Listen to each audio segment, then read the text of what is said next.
이솝 이야기 중에 양치기 소년이라고 하는 이야기를 누구나 알고 계실 것이라고 생각을 합니다.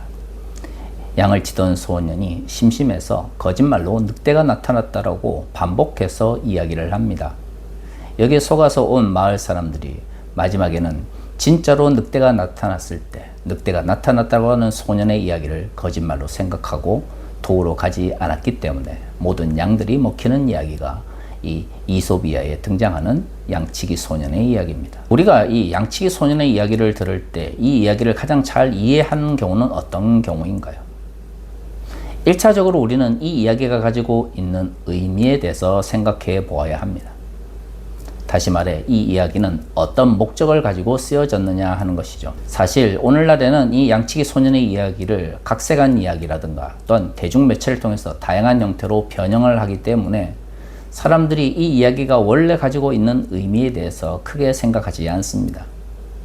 하지만 그러한 매체들 혹은 문학적 각색이라고 하는 것이 의미가 있다 할지라도 그것은 기본적으로 이 이야기가 가지고 있는 기본적인 주제와 의미를 알고 있는 이들에게 가치가 있는 것이지 이 이야기 자체를 모르거나 이 이야기가 어떤 의미를 가지고 있는지 알지 못하는 사람들에게는 그러한 각색이나 대중매체에 등장하는 변형된 형태 역시도 큰 의미를 가질 수가 없게 되는 것이죠. 그리고 나서 이해해야 되는 것은 무엇일까요? 그렇습니다. 이 이야기를 쓴 사람과 어떤 환경 속에서 이 이야기가 저작되었는가를 살펴보는 것입니다. 예를 들어 우리나라에서는 이솝이라고 알려져 있는 아이소포스에 의해서 이 이야기들이 기록되었는데요. 그는 기원전 6세기에 활동했던 사람입니다.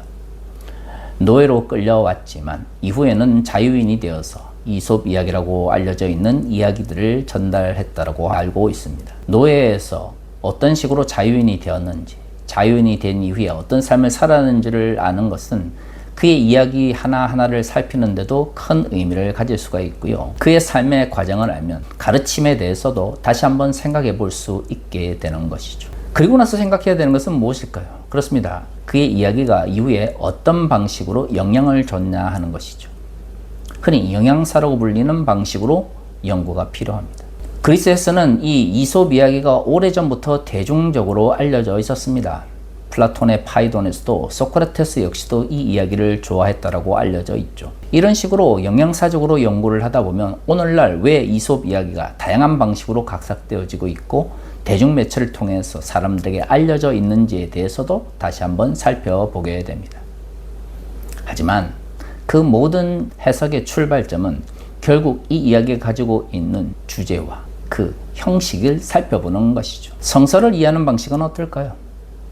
성서도 기본적으로는 문학적 양식을 취하고 있기 때문에 해석학적인 방법론이 발전할 때마다 성서에 대한 이해도 달라질 수밖에 없는 것이죠. 특히 요한계시록 같은 경우에는 묵시문학적 특성을 가지고 있기 때문에 요한계시록을 바르게 이해하기 위해서는 그 이야기가 가지고 있는 특성과 주제를 먼저 파악할 필요가 있습니다.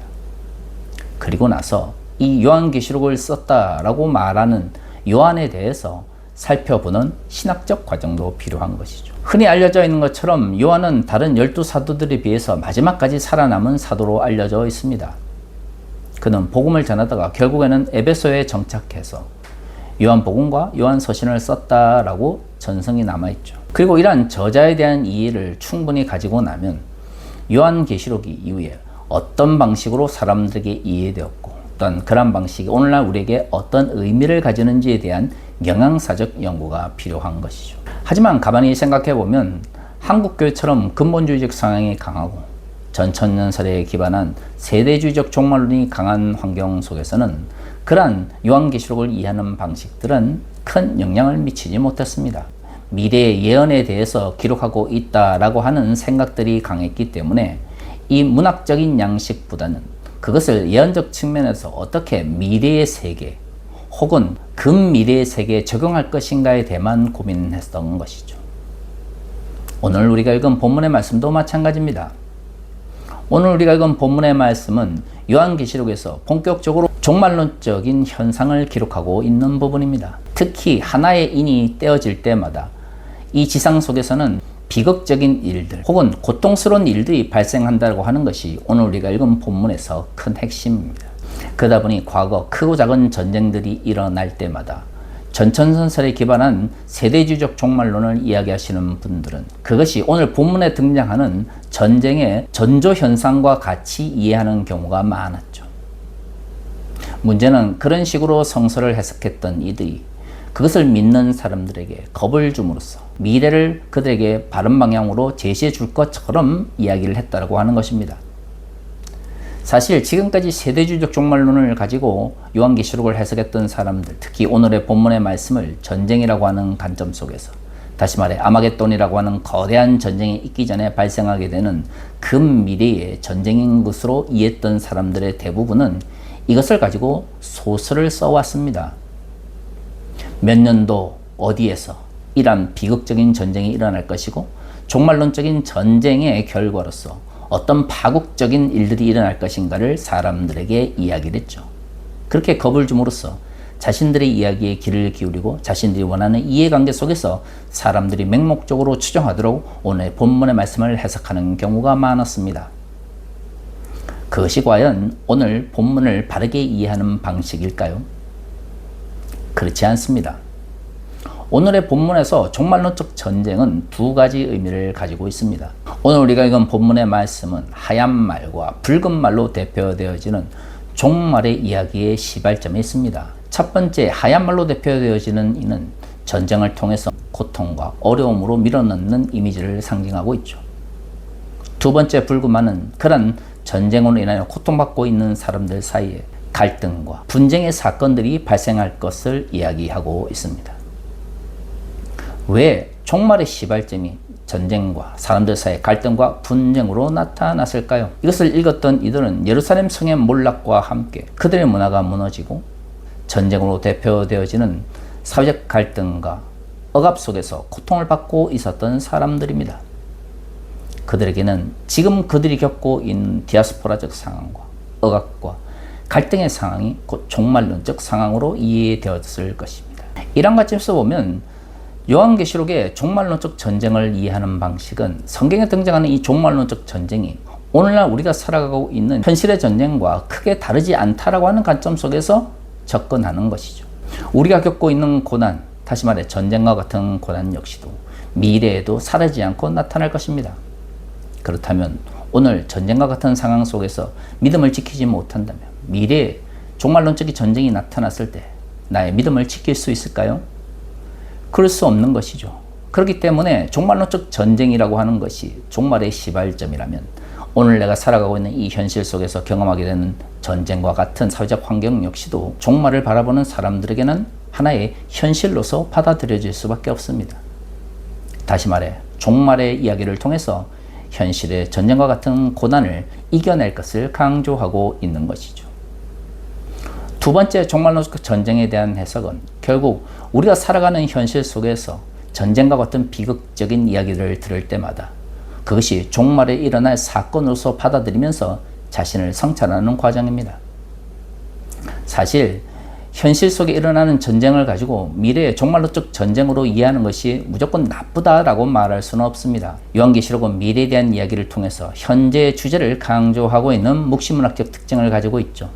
이러한 문학적 특징을 사용하는 이유는 미래의 이야기를 통하여 그 이야기가 지금 우리에게 일어나고 있는 현실의 문제임을 강조하기 위한 것입니다. 그래야 사람들이 현재의 전쟁과 같은 비극을 통해서 자신을 돌아보며 미래를 준비하기 위하여 믿음의 삶을 살아가기 위하여 노력할 수 있는 것이죠. 문제는 이러한 목적이 특정한 종교 지도자들의 이해관계에 따라서 왜곡된다고 하는 것입니다. 현재의 전쟁을 통하여 미래의 종말론적 전쟁을 바라보며 전쟁이 소식을 들을 때마다 나 자신을 돌아보며 성찰하는 과정을 가지면 좋은데요.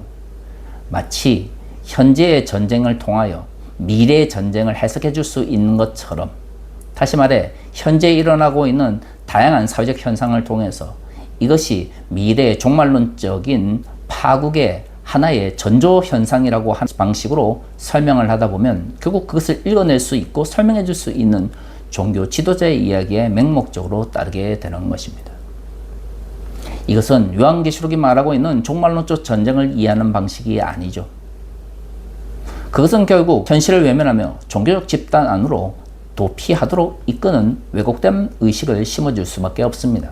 만약 오늘 본문에서 말하고 있는 요한계시록의 종말론적 전쟁이 사람들이 현실을 도피하도록 이끈다면 그것은 그 어떤 경우에도 요한계시록에 말하고 있는 전쟁의 서사의 목적이 될 수가 없는 것이죠.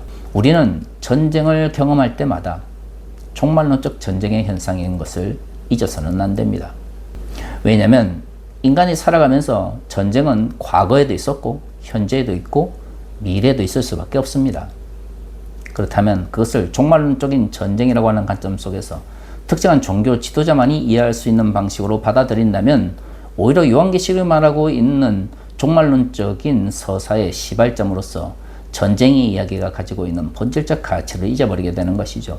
사람들이 살아가는 사회 속에서 역사 속에서 전쟁이 사라질 수 없다면 그 전쟁을 통해서 언제나 종말론적인 전쟁의 목적을 생각하면서 오늘날 우리의 삶을 돌아보며 믿음의 삶을 지키기 위하여 노력하는 것이야말로 진정 오늘 본문이 말하고 있는 종말론적 전쟁이 우리의 현실을 변화시키는 참된 힘이 될 수가 있는 것입니다.